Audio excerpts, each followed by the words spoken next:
எல்லா தமிழ் மக்களுக்கும் என்னுடைய வணக்கம். இன்றைக்கி நம்ம கேரளா சமையல் பார்க்க போகிறது கேரளா ஸ்பெஷலாக இருக்கிற கல்லப்பத்தோட ரெசிபி தான். பச்சை அரிசி, கல், அது கூட சில இன்க்ரீடியன்ஸ் கூட சேர்த்து செய்கிற ரொம்ப மனமாக இருக்கிற ஒரு அப்பந்தான் இது. இது கூட நீங்கள் சிக்கன், மட்டன் இல்லை உங்களுக்கு பிடிச்ச ஏதாவது வெஜிடபிள் குழம்பு சேர்த்து சாப்பிட்டுக்கலாம். எப்படி செய்யலான்னு பார்த்துட்டு வரலாம். அதுக்காக 2 கப் அளவுக்கு பச்சை அரிசி எடுத்திருக்கு. தோசைக்கல்ல எடுக்கிற அதே பச்சை அரிசி தான், இட்லி அரிசி கிடையாது. 2-3 தடவை நல்லா கழுகினதுக்கு அப்புறம் 4 மணி நேரமாவது ஊற வைக்கணும். இல்லை இருந்தால் நைட்டு ஃபுல்லாக ஊற வச்சதுக்கப்புறம் காலையில் கூட அரைச்சி எடுத்துக்கலாம். இது கூட அரைக்கும்போது சேர்க்கறதுக்காக ஒரு ஐட்டம் ரெடி பண்ணணும். அதுக்காக 2 டேபிள் ஸ்பூன் ஃபுல்லாகவே வறுத்த அரிசி மாவு எடுத்திருக்கு. இடியப்பத்தோட மாவே எடுத்துக்கோங்க. அதில் 1 கப் அளவுக்கு தண்ணி ஊற்றி நல்லா கலக்கி விட்டுருக்கு, கட்டி இல்லாமல். அதுக்கப்புறம் ஸ்டவ்வில் வச்சு மீடியம் லோ ஃப்ளேமில் நல்லா இதே மாதிரி மிக்ஸ் பண்ணிகிட்டே இருக்கும்போது இது நல்லா கட்டியாக வந்துடும். இதுக்கு மலையாளத்தில் கப்பி காய்ச்சிக்கான் தான் சொல்கிறது. இது நம்ம அரைக்கும்போது, அரிசி கூட சேர்த்து அரைக்கும்போது நம்ம கல்லப்பம் வந்து நல்லா சாஃப்டாக கிடைக்கும். 4 மணி நேரத்துக்கு அப்புறம் அரிசி ஊறிடுச்சு. இப்போ இதை அரைக்கிறதுக்கு எடுத்துக்கலாம். சேர்க்கிறதுக்காக ஒரு மீடியம் சைஸ் தேங்காய் ஃபுல்லாக துருவி எடுத்து வச்சுருக்கு. மெயினாக வேண்டியது கல். இது நீங்கள் கொஞ்சம் புளிப்பாக இருக்கிற கல் எடுத்தாலும் பரவாயில்ல, இனிப்பாக இருக்கிற கல் எடுத்தாலும் ஒன்றும் ப்ராப்ளம் இல்லை. எது அவைலபிளாக இருக்கோ அதை எடுத்துக்கோங்க. அரைக்கிறதுக்கு தண்ணி ஊற்றக்கூடாது, நம்ம கல் ஊற்றி தான் அரைக்கிறது. அதுக்கு தகுந்த மாதிரி கல் எடுத்துக்கலாம். கூடவே 15 to 20 சின்ன வெங்காயம் எடுத்துக்கோங்க. 1 டீஸ்பூன் அளவுக்கு சீரகம், 1 டீஸ்பூன் அளவுக்கு சர்க்கரை. அரிசி நல்லா தண்ணி வடிகட்டி எடுத்து வச்சுக்கோங்க. இதில் தண்ணி இருக்கக்கூடாது. மிக்ஸி ஜாருக்குள்ளே மாற்றி நம்ம எடுத்து வச்சுருக்கிற வெங்காயம், 1 டீஸ்பூன் அளவுக்கு ஜீரகம், இது ரெண்டும் மிக்ஸி அரிசி கூட சேர்த்துக்கோங்க. அதுக்கப்புறம் தண்ணி ஊற்றாமல் நம்ம எடுத்து வச்சுருக்கிற கல், ரொம்ப அதிகமாக ஊற்றக்கூடாது. கல்லப்பத்தோட மாவு வந்து இட்லி மாவோட நல்லா கட்டியாக தான் இருக்கணும். அதுக்கு தகுந்த மாதிரி பார்த்துட்டு கம்மியாக ஊற்றிக்கோங்க. இனி இது நல்லா ஃபைன் பேஸ்ட்டாக அரைச்செடுக்கணும். சில பேர் வந்து சின்ன வெங்காயம், ஜீரகம் எல்லாம் இடித்து சேர்த்துருவேன். அந்த மாதிரி தான் உங்களுக்கு பிடிக்கும் அப்படின்னா இதே மாதிரி ஸ்மூத்தாக அரைக்கணுன்ட்டு இல்லை, லாஸ்ட்டாக இடித்து சேர்த்தாலும் போதும். இப்போ நல்லா ஸ்மூத்தாக நான் அரைச்சி எடுத்துருக்கு.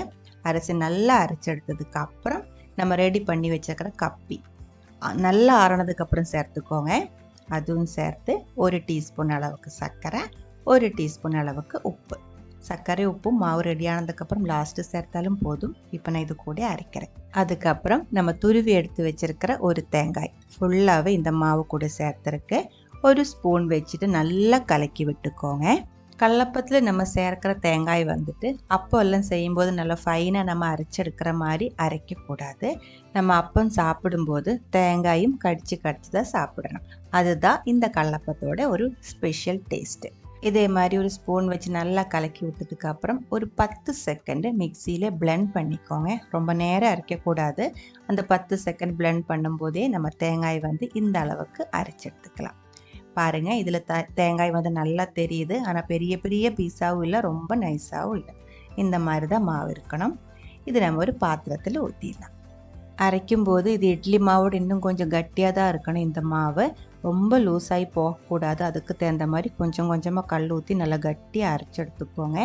மாவு கொஞ்சம் லூஸாகி போயிடுச்சு அப்படின்னா வறுத்த அரிசி மாவு இருக்குல்ல, ஒரு 2 ஸ்பூனில் 3 ஸ்பூன் எவ்வளோ வேணுமோ அதுக்கு தகுந்த மாதிரி கல் ஊற்றி நல்லா கலக்கி இது கூட சேர்த்து மிக்ஸ் பண்ணிக்கோங்க.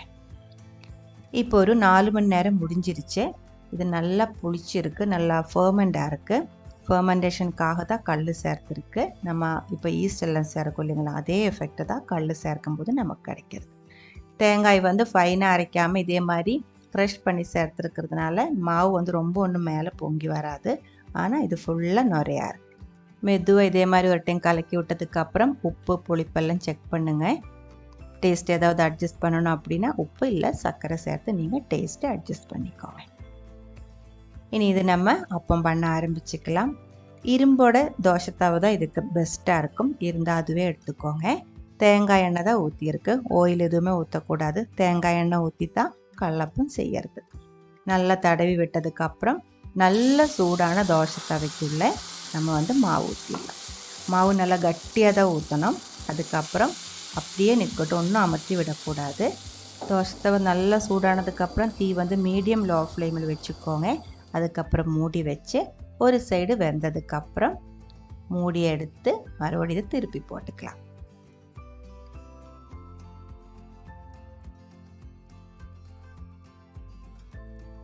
ரெண்டு சைடும் நல்ல ஒரு கோல்டன் ப்ரௌன் கலர் வரும்போது நம்ம இதை எடுத்துக்கலாம்.